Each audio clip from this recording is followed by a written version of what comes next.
अस्सलामुअलैकुम my beautiful YouTube family. I hope आप लोग बिल्कुल ठीक ठाक होंगे, जहाँ भी होंगे खुश होंगे, अपनी लाइफ को बहुत अच्छे से एंजॉय कर रहे होंगे। तो चलें स्टार्ट करते हैं आज का एक खूबसूरत सा व्लॉग एक खूबसूरत सी जगह पे। आज हम आए हैं दुबई मॉल। दुबई मॉल चाहे कितनी बार भी आ जाओ, लेकिन जो इसकी खूबसूरती है ना, वो कभी कम नहीं होती। अभी हम गाड़ी में ही थे और मैं गाड़ी के सनरूफ से थोड़ा सा मैंने कहा व्लॉगिंग करती हूँ, क्योंकि ये इतनी प्यारी जगह है, इतनी खूबसूरत बिल्डिंग्स और लाइट्स। दिन हो या रात हो, दोनों ही टाइम पे ये जगह बहुत ही खूबसूरत लगती है। आज दुबई मॉल आने का जो रीज़न है वो मेरे पिछले जो व्लॉग मैंने अपलोड किया था उसमें मैं बता ही चुकी थी कि हम एनिवर्सरी थी मेरी 10th, और हम लोग कहीं पर भी बाहर नहीं आ सके, क्योंकि एक तो वीकेंड नहीं था और सेकेंडली मेरे बच्चों के एग्ज़ाम्स वगैरह हो रहे थे। तो आज वीकेंड था तो हम लोगों ने सोचा कि चलो दुबई मॉल चलते हैं। अब हम दुबई मॉल के अंदर आ चुके हैं और एक डिनर वगैरह सोचा कि प्लान किया था कि कुछ अच्छा सा कुछ खा लेंगे, थोड़ा सा एंजॉय कर लेंगे, बच्चों को कहीं घुमा फिरा भी देंगे। तो बस ये सारी चीज़ें एक साथ ही थी। मैं बच्चों को एक प्ले एरिया छोड़ने गई थी और वापसी पे मैं लॉस्ट हो गई। मुझे पता नहीं लग रहा था कि वापस अब मुझे रेस्टोरेंट तक कैसे जाना है।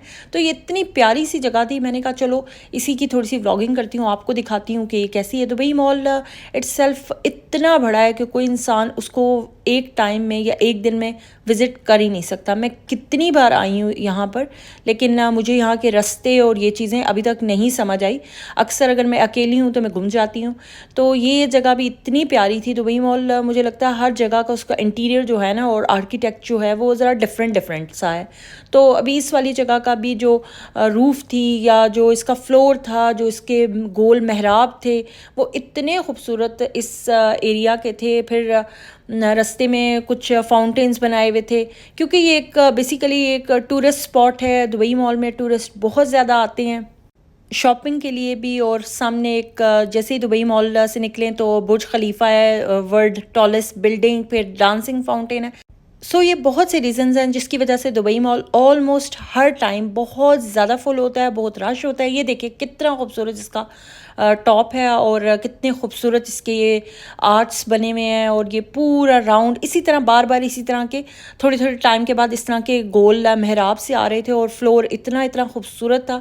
तो मैंने कहा चलो आप लोगों को ज़रूर दिखाऊं। पता नहीं वैसा आप लोगों को नज़र आ रहा होगा या नहीं, लेकिन ये बड़ी मज़े की जगह थी। खैर दुबई मॉल का रश का जो आलम है वो ऐसा है कि यहाँ पे बंदा गुम जाए तो फिर गुमा ही रहता है। खैर फाइनली मैं इतनी देर नहीं घूमी और मैं फाइनली रेस्टोरेंट पहुँच आई, और फिर हम लोगों ने सोचा कि जिस मकसद के लिए आए थे वो करें। ये मेरे कुछ मेमोरीज़ हैं, कुछ पुरानी यादें हैं, कहाँ से ये सफ़र शुरू हुआ और कैसे कैसे माशाल्लाह हम ग्रो करते हुए माशाल्लाह से 3 बच्चे और 10 साल गुजर गए। वक्त इतना तेज़ गुजरता है कि इंसान को पता ही नहीं लगता। और बस बहुत सी चीज़ें हैं जो इंसान थ्रू आउट अपनी लाइफ में लर्न करता है, और स्पेशली मुझे लगता है शादी के बाद इंसान बहुत कुछ प्रैक्टिकल लाइफ के अकॉर्डिंग लर्न करता है। तो खैर अब मैं पहुंच आई थी यहाँ पे, बच्चे तो अभी नहीं आए हुए थे। और हम लोगों ने मौसम अब यहाँ पे दुबई में ज़रा अच्छा है। अक्टूबर नवंबर आगे जैसे जैसे विंटर्स आते हैं तो मौसम बहुत ही क्लास का हो जाता है। तो हम लोगों ने सोचा कि आउटडोर ही बैठ के कुछ खाया जाए। बच्चों को हम लोगों ने खाना उनका मंगवा दिया था, हमारा अभी नहीं आया था। तो हमने कहा बच्चे तो एटलीस्ट पहले खा लें, बच्चे अगर खा लें तो ये है कि फिर हमें ख़ुद अपना खाना इंजॉय करने में ज़रा मज़ा आता है। वैसे आज हम आए थे टेक्सास रोड हाउस, और ये स्टेक्स के लिए या मीट से रिलेटेड जितनी भी डिशेस होती हैं उनके लिए एक परफेक्ट जगह है। जो मीट लवर हों या स्टेक लवर हों उनके लिए तो ये बेस्ट प्लेस है। मुझे भी स्टेक या मीट से बनी हुई जो भी चीज़ होती है खाना ज़्यादा पसंद है बनिस्बत चिकन के।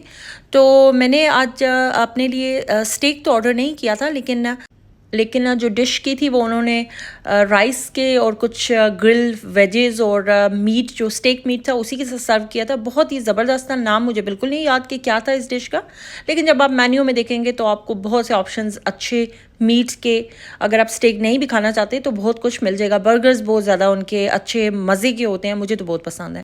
खाना हमारा ख़त्म हो चुका था तो हमने कहा चलो यार थोड़ी सी पिक्चर्स वगैरह भी लेते हैं और बच्चों को थोड़ा सा घुमा लेते हैं। यहाँ पे आगे डांसिंग फाउंटेन अभी स्टार्ट हो जाएगा। तो अभी इस बार हम थोड़े से टाइम के बाद आए थे।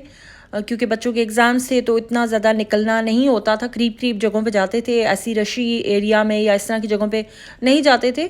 और वैसे भी पहले हम पाकिस्तान थे, पाकिस्तान से आने के बाद बस टाइम नहीं मिला, काफ़ी ज़्यादा टाइम के बाद हम दुबई मॉल आ रहे थे। तो हमने कहा चलो यार मौसम भी अच्छा है, ज़रा बाहर घूमते फिरते हैं। पहले गर्मियों में इतना ज़्यादा बाहर आउटडोर नहीं निकलने का दिल करता।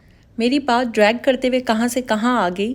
बेसिकली आज जो व्लॉग था वो मैंने इसी मौजू पे बनाया था कि शादी के जो 10 साल हैं ये कैसे गुजर गए। और पहले मैं अपने बारे में बताना चाहूँगी कि मेरी शादी बिल्कुल टोटल एक अरेंज मैरिज थी। और बिल्कुल भी मैं नहीं जानती थी अपनी शादी से पहले अपने इन लॉज़ को या अपने हस्बैंड को। लेकिन शादी अरेंज हो या लव हो, अगर आप पहले से जानते हो या ना जानते हो, दोनों सूरतों में इंसान अपने इन लॉज़ को या उस पर्सन को जिससे आपकी शादी होती है, अपने हस्बैंड को, तभी जान सकते हैं जब आप उसके साथ एक घर में रहना स्टार्ट कर, लाइफ को शेयर करते हैं। और लाइफ के असल मीनिंग्स जो होते हैं वो मुझे लगता है शादी के बाद ही आपको समझ आते हैं, इन टर्म ऑफ गुड और बैड दोनों सूरतों में। इस बात से तो मेरे बहुत से लोग जो भी मुझे सुन रहे होंगे एग्री करेंगे कि लाइफ का जो असली ट्रू मीनिंग है ना, वो शायद शादी के बाद ही आपको समझ आती है, क्योंकि आप इनफ मैच्योर हो जाते हैं, अपनी गलतियों से सीखते भी हैं और दूसरों के बताने से भी बहुत कुछ सीखते हैं। ये एक हर बंदे का एक्सपीरियंस भी डिफरेंट होता है, पर्सन टू पर्सन वेरी करता है। आप दूसरों के एक्सपीरियंस से कुछ टिप्स ले सकते हैं, लेकिन आप किसी की ज़िंदगी को अपनी ज़िंदगी पे अप्लाई नहीं कर सकते। ये चीज़ कि आप किसी की सर्कमस्टांसेस को देखकर अपनी ज़िंदगी में वो इम्प्लीमेंट करने की कोशिश करें, क्योंकि हर किसी की नेचर डिफरेंट होती है। और आपका जो घर का माहौल होता है, जो आपने बचपन से देखा होता है, चाहे वो लड़की हो या लड़का हो, वो डिफरेंट होता है।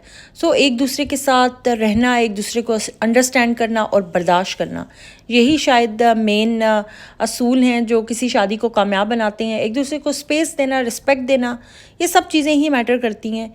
और बस यही है कि थोड़ा सा अंडरस्टैंड करो, थोड़ा सा कॉम्प्रोमाइज़ करो, कोऑपरेट करो।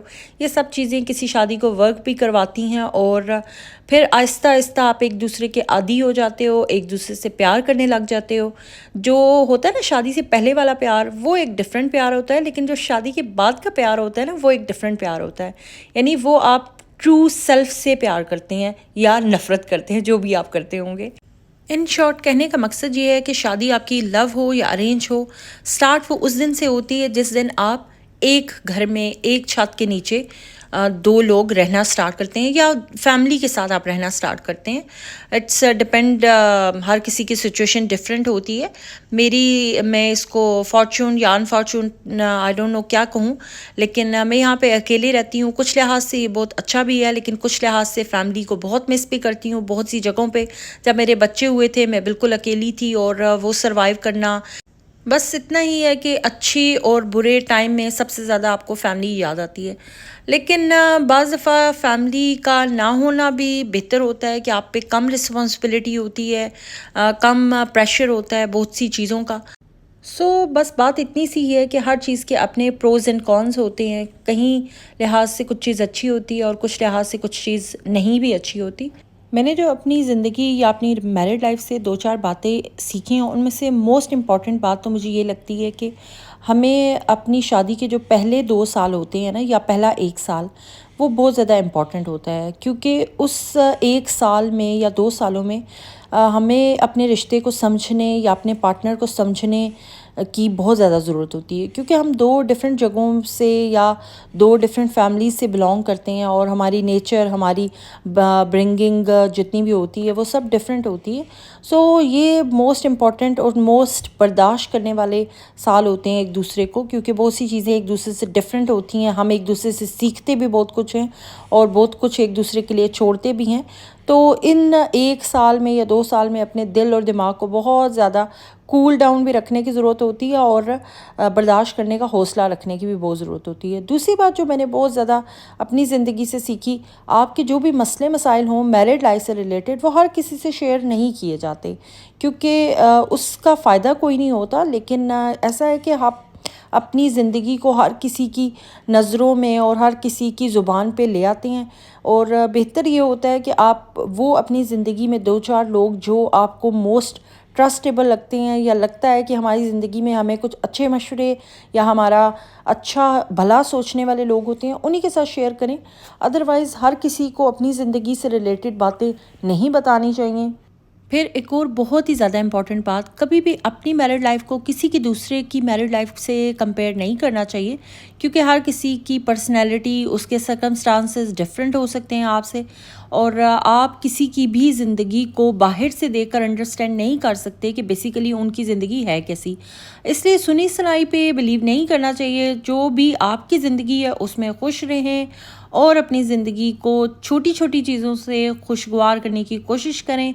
अगर कुछ अच्छा नहीं भी है तो उसको जाने दें, क्योंकि ज़िंदगी में बहुत कुछ बहुत अच्छा भी होता है, और अगर कुछ नहीं भी अच्छा होता तो अच्छा और बुरा तो ज़िंदगी का हिस्सा है।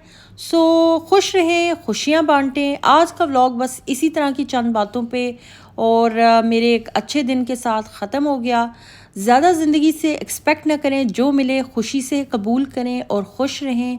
दुआओं में याद रखें, अपना बहुत सा ख्याल रखें।